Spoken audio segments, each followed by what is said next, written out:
Ako po si Mark JB Jordan Hernandez. Ako pala si Gerald Villarde.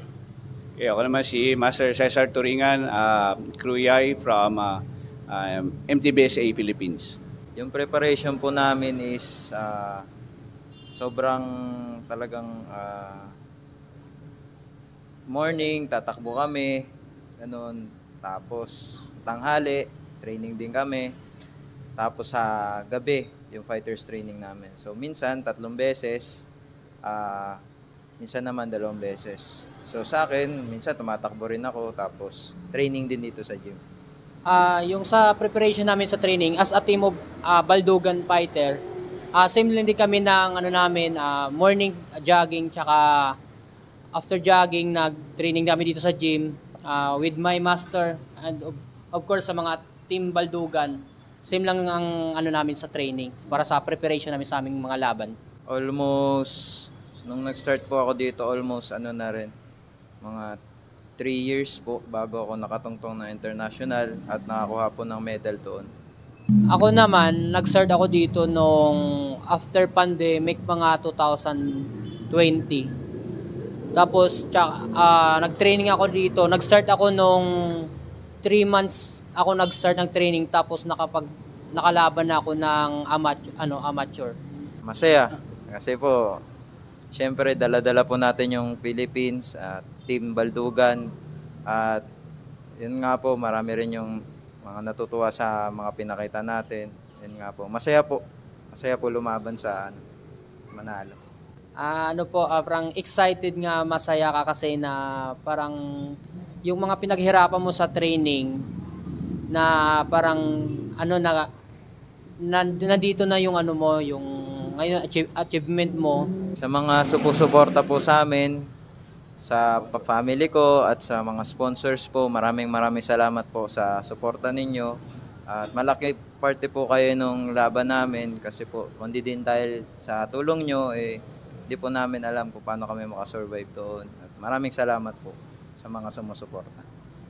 Ayun po, sa mga sumusuporta po sa amin, nagpapasalamat po kami. Unang-una po kay God po, nga andyan po siya palagi para sa amin, at sa aming master, si Master Cesar Turingan po, andyan po palagi sa amin tumutulong, at sa buong Team Baldugan, nagpapasalamat po kami sa buong suporta niyo sa mga sponsor po, at saka sa Team Pasig po. Maraming salamat po sa sponsor, sa pagtulong niyo sa amin, at sa pagtiwala po sa amin bilang mga fighters po. Ang masasabi ko lang po sa mga gusto mo yung maging katulad po namin, porsigin niyo lang po, basta kung saan kayo masaya, i-pursue nyo lang sarili nyo, kasi kung magaan yung loob nyo sa ginagawa nyo, ay doon talaga yung papatunguhan nyo. Kung gusto nyo maging fighter, kahit anong hirap sa training, basta gusto mong ginagawa mo at masaya ka, doon ma-overcome mo lahat niyang mga pagsubok na dadaanan mo. Mga gusto pong maging kagaya namin, na ma-represent yung bansa sa ibang bansa, tuloy lang po sa training, sipag sa training, at huwag pong makakalimot sa Diyos sa lahat ng oras. Tapos lahat po, gawin nyo po lahat yung makakaya nyo sa training, bigay nyo po yung best nyo, kasi po sa mapi-pace off din naman po siya pagdating ng panahon.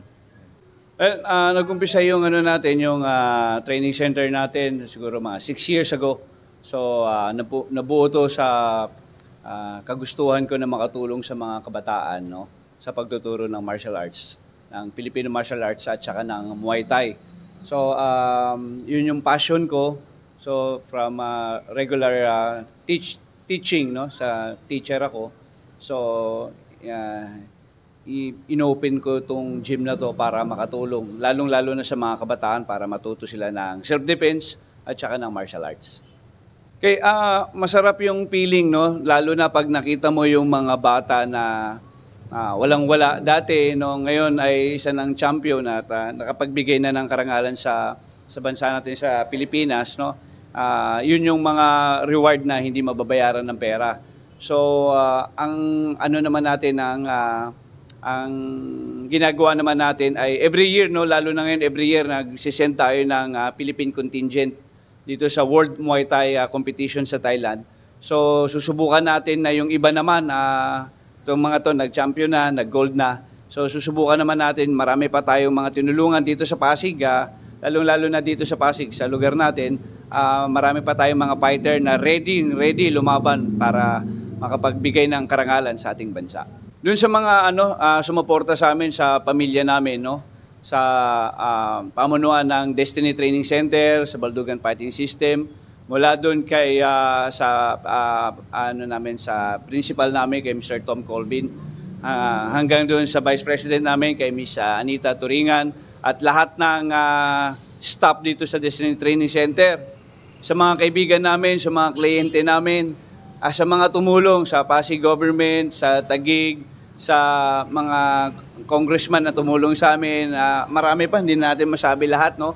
Sa lahat ng tumulong, maraming salamat po. Ang tagumpay ng isa ay tagumpay nating lahat. Kami naman ay humingi ng tulong sa inyo at tinulungan ninyo.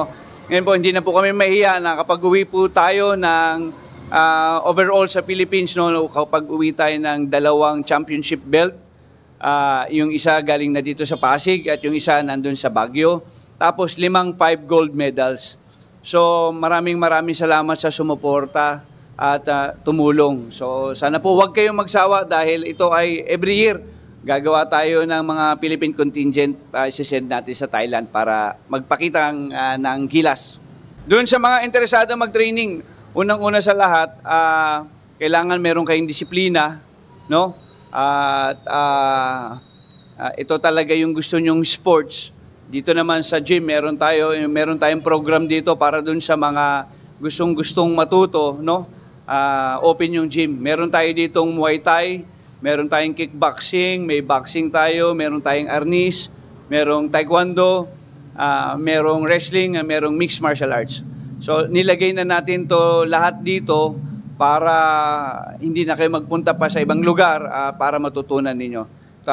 Walang talo dito sa pag-aaral ng martial arts kasi you hit 2 birds using 1 stone. Ibig sabihin, meron kayong martial arts, self-defense, tapos nag-exercise kayo. So, panalong-panalo kayo dito sa ginagawa natin. So, punta lang kayo dito sa Destiny Training Center.